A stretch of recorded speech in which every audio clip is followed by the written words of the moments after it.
Hey there, Bryan VantHof here with RE/MAX Advantage Plus, Ramsey Trusted, and the Minnesota Real Estate Team.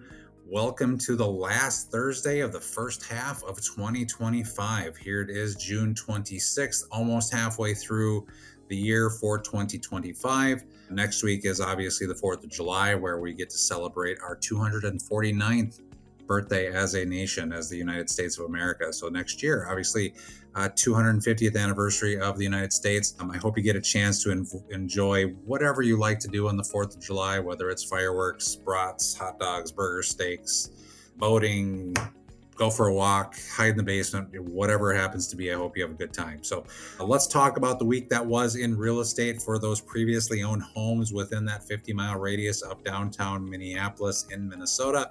We had 1,221 new listings hit the market in the past 7 days. That is up 16 from the previous week, 96 more than where we were for that same week last year. 264 did sell in the first week so far, which is a very similar pace to where we were at last week. Of our new listings, 864 were single-family homes, up 9. 244 were townhomes, up 4. And 113 were condos, which is up 3. 315 coming soon listings on the MLS right now. That is down 74 from last week, but kind of expected as we go into this 4th of July week. Really reflective of what generally is a pretty slow week in the real estate market, just with everybody going out of town, vacations, all that other good stuff. So total available inventory rose to 5,719 homes. That's an increase of 182 from last week, just a little over 1,000 more than where we were at the same time last year. 3,573 of those available homes within that 50-mile radius are single family homes. That's up 149. Median listing price of $515,500, which is down about $4,500 from last week. And last week it was down $5,000 from the previous week. So we're down almost $10,000 in our median listing prices from where we were here 2 weeks ago. 1,079 of our available homes are townhomes. That's up 40. Median listing price at $310,000, which is unchanged. 1,067 are condos. That's down 7 at a median listing price of $200,000. That's also unchanged. 841 homes went from active to pending. That's down 48, while 702 went from pending to sold. That's down 191. The pending to sold numbers will be dramatically higher next week as we hit the last Friday of the month. As I look in the MLS right now within that 50-mile radius of previously owned homes, there are 1,169 previously owned homes that are scheduled to close between today and Monday. So that's a pretty significant amount of closings that are happening over the next 3 business days. That is almost $550 million worth of residential real estate that's going to close in the next 3 days. The month of May, we saw over $1.8 billion of closed transactions within that 50-mile radius on previously owned homes. And June will be really closer to $2 billion in closed home sales. Again, this is all just within that search radius that I create. This isn't market-wide. This isn't statewide. This is just a 50-mile radius and doesn't include land, commercial property, duplexes, apartments, anything like that. It is just previously owned homes that you're seeing this volume of sales.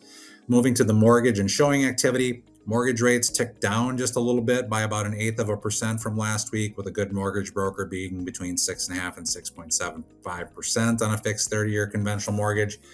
We're just over 0.5% lower than where we were a month ago, less than 0.5% lower than 3 months ago, about 0.25% lower than 6 months ago, and about the same as we were at this time last year.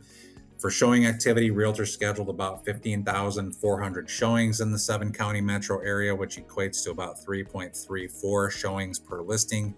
That's about 500 more showing requests than last week and about the same number of showings per listing. Last year during this week, realtors scheduled about 100 fewer than we saw this past week, but showings per listing were up at 3.63, just based on the fact that we, again, have had fewer homes for sale last year than we do this year. So that's it for the weekly stats. I wanted to talk a little bit more this week with some additional information where we talk about taxes, both state income taxes, property taxes, and some other things as well when it comes to real estate. Whenever a property is sold in Minnesota, the state collects what's called state deed tax. It's a tax on sellers. When you sell a property as a non-public entity in the state of Minnesota, you are going to pay state D tax. State D tax is actually higher in Hennepin County and Ramsey County. Hey, go figure. In 2024, the state of Minnesota collected $139 million in state D tax.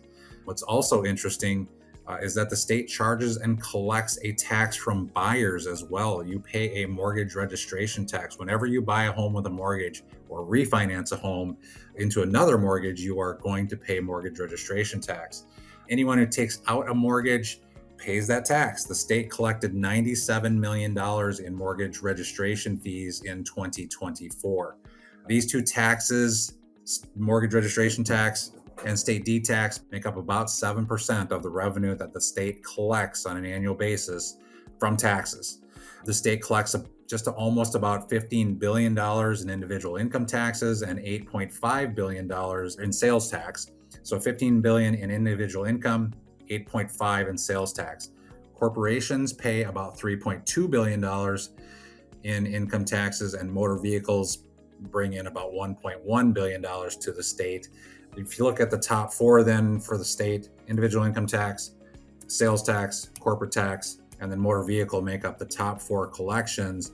But real estate certainly provides a lot of revenue as well when you talk about state D tax and mortgage registration tax. Also, real estate, if you own a home, if you own a property, if you own anything, property taxes, you have to pay property taxes.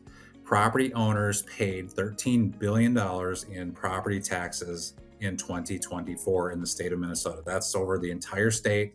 That's not just the 50-mile radius. That is $13 billion in property taxes that property owners paid in 2024 to cities, counties, school districts. That money doesn't go to the state. That stays within those three buckets, I guess. The $13 billion in revenue was based on a total assessed value of all properties in the state of Minnesota of $1.08 trillion.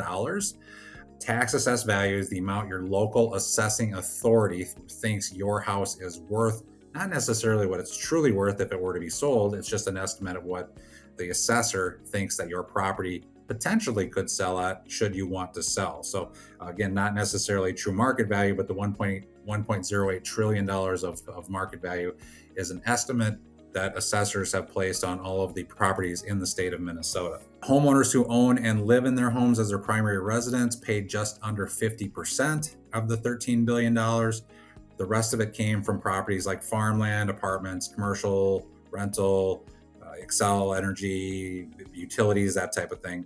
A few other interesting tidbits: assessed value of commercial properties make up about 11% of the total assessed value of just over the $1 trillion. Commercial property owners actually pay over 25%, even though their assessed value is only 11% of the total value. Ag makes up about 19% of the assessed value, but pays just 7% of the total property tax bill. Kind of one of the reasons why ag pays a little bit lower on the property taxes is because they're outside of city limits. They don't have to pay the city property taxes. They only pay for the school district and the county and sometimes the township as well. Ag doesn't pay as much, partially because of the fact that they do lie outside of city limits in most cases. So what does this all really mean? On average, Minnesota homeowners pay about 1.11% of their assessed value last year, paid about 1.11% of their assessed value last year in property taxes, while business owners paid about 2.73% of their assessed value on their properties last year. So business owners as a percentage certainly paid a much higher percentage than people who own and live in their properties. Just kind of food for thought. If you ever had any inclination on what property taxes look like, there's a little bit of an overview on it. All this information was taken from the Minnesota House of Representatives information, some of the stats that they had provided for fiscal year. All right, that was a lot. If you are buying or selling, we really need to talk soon. While I know the 4th of July week can be busy with everything going on, you're probably on vacation, not really thinking about real estate.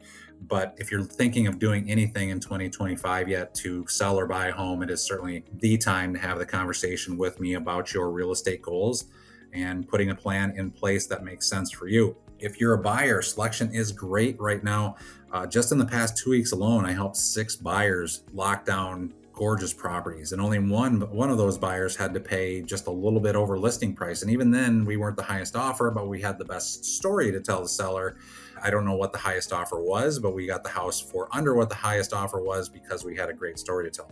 Although all my other 5 buyers were able to get the homes that they wanted at or under list price, and all of them were in great shape, not fixer-uppers, move-in ready, granite countertops, beautiful homes. So it might be swinging here a little bit for you as a buyer. If you're looking for something on a little bit on the quality end, there are options available out there for you. I'd love to be able to help you accomplish those goals as we head into the second half of 2025, or if a seller certainly would love to help you as well as we head into the second half of 2025. I love all aspects of my job. Love the opportunity to talk to you about it. I'm passionate about it. And that's all I got for the week. I hope you have a great day. Hope you have a great weekend. And if I don't talk to you soon, have a great 4th. Thank you.